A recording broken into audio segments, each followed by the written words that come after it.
ये जो कट्टर पापी परिवार है, इसका काम केवल एक है, किस तरह से भ्रष्टाचार करना, अपनी तिजोरी भरना। हमारे जो किसान हैं उनकी जमीन हड़पना और दामाद रॉबर्ट वाड्रा को दे देना। और यह प्रेस वार्ता इसलिए अहम है क्योंकि जब यह बात उठती है राजनीतिक गलियारों में, बार बार कहा जाता है यह तो राजनीतिक आरोप है। आज जो आपके समक्ष हम रखेंगे ये केवल आरोप नहीं है। राजस्थान हाईकोर्ट ने जो रॉबर्ट वाड्रा की कंपनी है, जिसमें रॉबर्ट वाड्रा और उनकी माताजी पार्टनर्स हैं, वो राजस्थान हाईकोर्ट गए थे बीकानेर में जब कांग्रेस की सरकार थी। तो फर्जी अलॉटमेंट हुआ जमीन का, जिसके मैं आपको सारे डिटेल्स अभी साझा करूंगा। और उसके बाद सीबीआई और ईडी की जांच की शुरुआत हुई। जो भी कदम उठाए गए हैं ये भारतीय जनता पार्टी की सरकार के समय में हुए हैं, चाहे वो केंद्र में हो चाहे वो प्रदेश में हो। और ये जो फर्जी अलॉटमेंट हुए हैं, किसानों की जमीन हड़पी गई है, ये जब राजस्थान में कांग्रेस पार्टी की सरकार थी उस समय का है। मैं आपको सबसे पहले दिखाना चाहता हूं राजस्थान हाईकोर्ट में स्काईलाइट हॉस्पिटैलिटी। स्काईलाइट हॉस्पिटैलिटी, जैसा मैंने आपको कहा, एक एलएलपी है और कोई बात छिपी ना रहे और कोई तथ्य काटा ना जाए, इसलिए दिखा दूं। ये जजमेंट में है और जब न्यायालय का जजमेंट होता है तो वो तथ्यों के आधार पे गलत नहीं होगा। इसमें लिखा है the petitioner Skylight LLP of which Robert Vadra and his mother were partners. क्या मांगा इन्होंने? चार्जशीट दाखिल करी सीबीआई ने और ईडी जांच कर रहा था। तो इनकी प्रेयर जो है वो मैं आपको बता दूं। इन्होंने कहा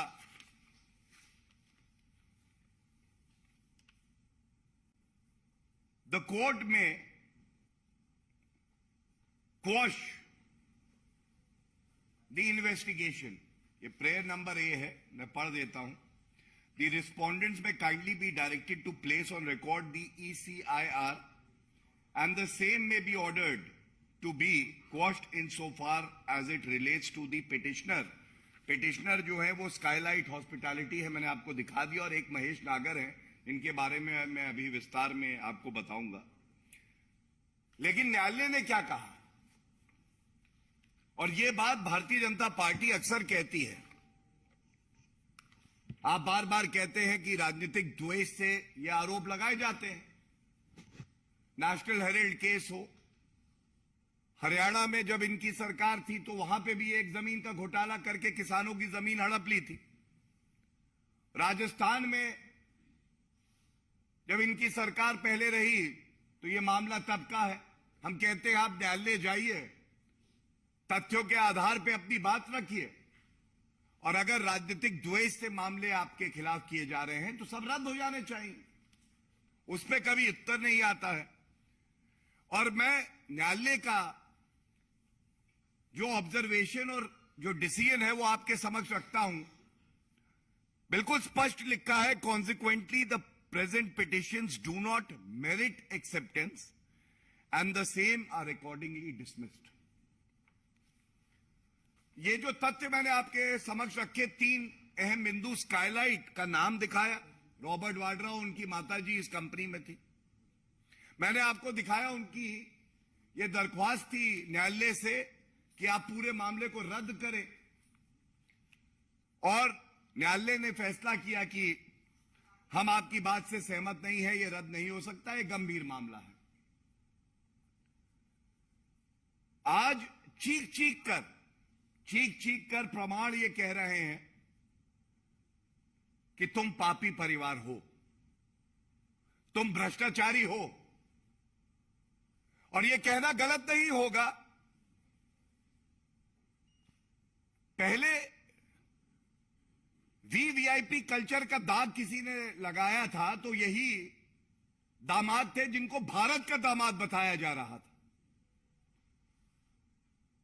वो वीवीआईपी कल्चर का दाग था। आज भ्रष्टाचारी किसानों की जमीन हड़पने का दाग लगा है। लेकिन सोनिया गांधी जी बेटे से कह रही हैं, दामाद से अपने कह रही हैं, ये दाग अच्छे हैं, इन दागों में कोई बुराई नहीं है बेटे, तुम्हारा तो काम ही जमीन हड़पना है, किसानों को प्रताड़ित करना है।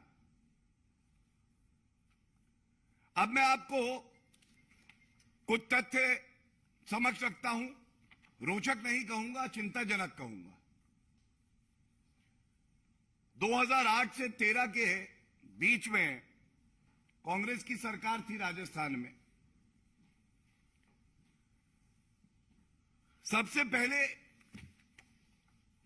ये जो मामला है, ये 125 बीघा सरकारी जमीन का है जो कि एक्वायर की गई किसानों से, और बताया ही जाता है न्यायालय वही तय करता है जो उसके समक्ष होता है, लेकिन ये पूरा घोटाला 1000 बीघा जमीन का है।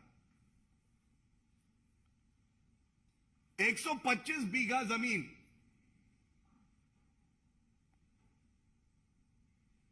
अशोक गहलोत की सरकार,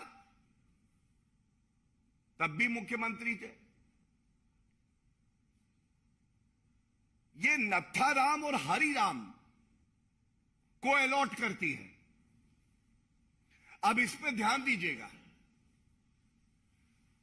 जब भाजपा की सरकार राजस्थान में आई तो एफआईआर दर्ज हुई और जांच पुलिस ने भी करी और साथ में सीबीआई और ईडी भी कर रहे हैं। तो जांच में यह आया कि ये नत्थाराम और हरिराम ढूंढने से भी मिल क्यों नहीं रहे। तो पता यह चला कि जो सरकार थी अशोक गहलोत की, ये पापी परिवार के आदेश में इतना गिर गई कि इन्होंने एक नॉन एग्जिस्टेंट, यही शब्द का इस्तेमाल किया है कोर्ट ने, फिक्टिशियस, जो व्यक्ति थे ही नहीं, उनको जमीन अलॉट कर दी। सबसे पहले तो प्रश्न नंबर 1 यही होगा, अशोक गहलोत जी ऐसी क्या मजबूरियां रही? ये नत्थाराम और हरिराम तो थे ही नहीं, और आपने जो व्यक्ति था ही नहीं उसको किसानों की जमीन दे दी। इसके बाद एक पावर ऑफ अटॉर्नी होल्डर दिखाया गया, उसका नाम था गुगनगर। पावर ऑफ अटॉर्नी होल्डर जो ये लैंड बेचेगा, जांच में क्या सामने आया आप स्तब्ध रह जाएंगे। इस गुगनगर को भी ढूंढा गया, गुगनगर को ढूंढते ढूंढते पता चला कि गुगनगर जो पावर ऑफ अटॉर्नी होल्डर है वो भी है ही नहीं, जिसको जमीन अलॉट करी वो है नहीं, हवा में गायब हो गए। और जो व्यक्ति नत्थाराम और हरिराम को अलॉटेड जमीन बेच रहा है, पावर ऑफ अटॉर्नी होल्डर गूगनगर ये भी है ही नहीं। ये जमीन बेचता है राजेंद्र कुमार को।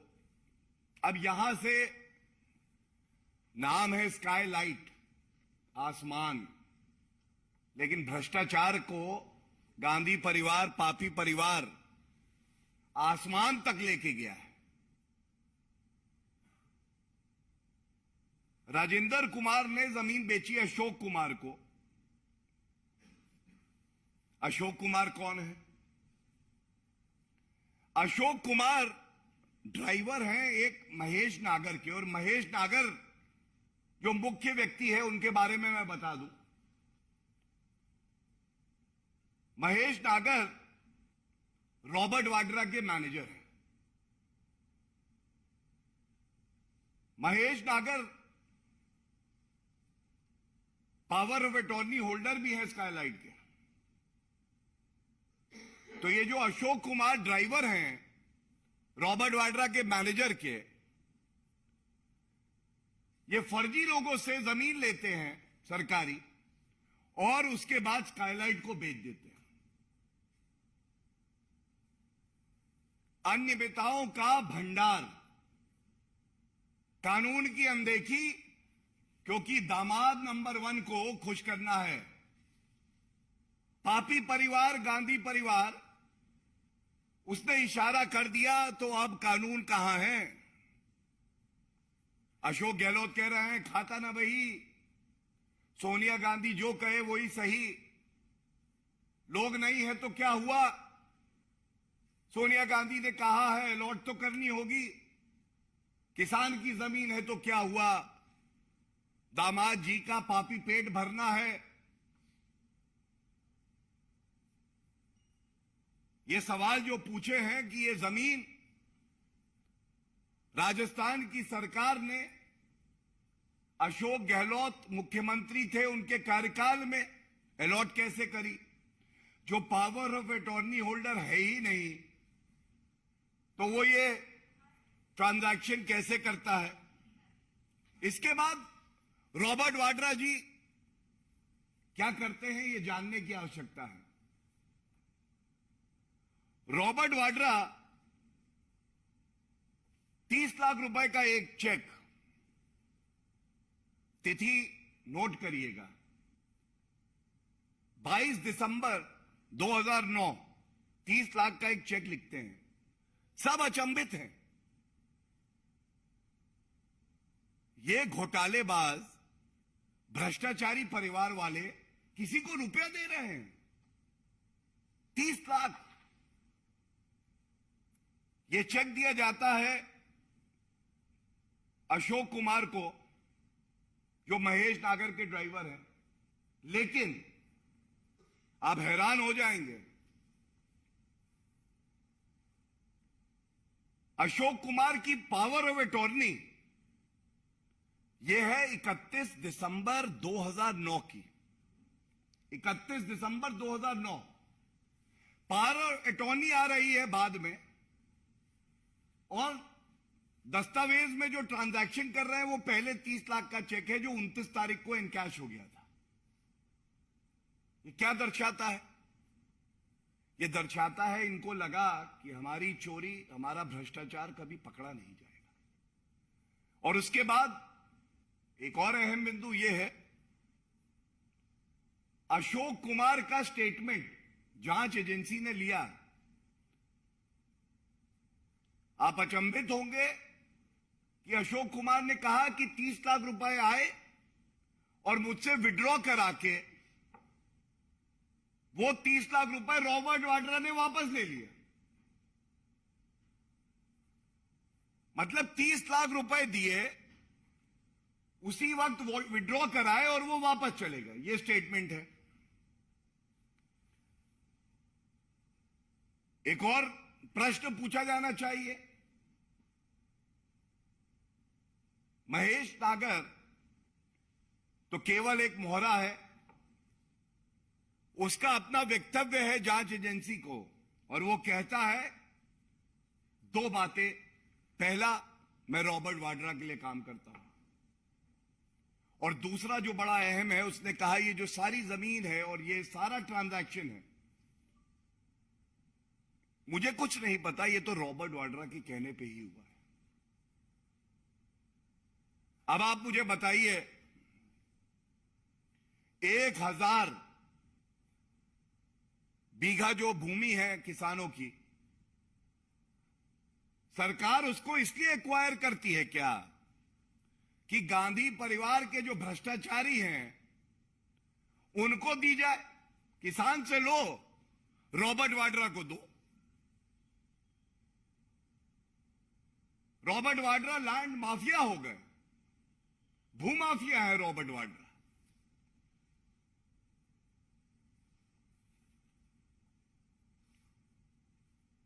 इसके साथ ही न्यायालय ने जो बात कही है मैंने आपके समक्ष रखी, लेकिन इस पूरे जजमेंट का सार यह है, जब आप सत्ता में होते हैं तो आपकी जिम्मेदारी यह होती है कि आप संविधान का पालन करें, आम जनता का हित देखें। और राजस्थान उच्च न्यायालय ने यह पाया है कि यह एक गंभीर मसला है और जांच एजेंसी को इस मामले में, ये ईडी थी जांच एजेंसी, सीबीआई चार्जशीट दाखिल कर चुकी है, वो आगे भी जांच करेंगी। और वो दिन दूर नहीं है जो भ्रष्टाचारी गांधी परिवार के सदस्य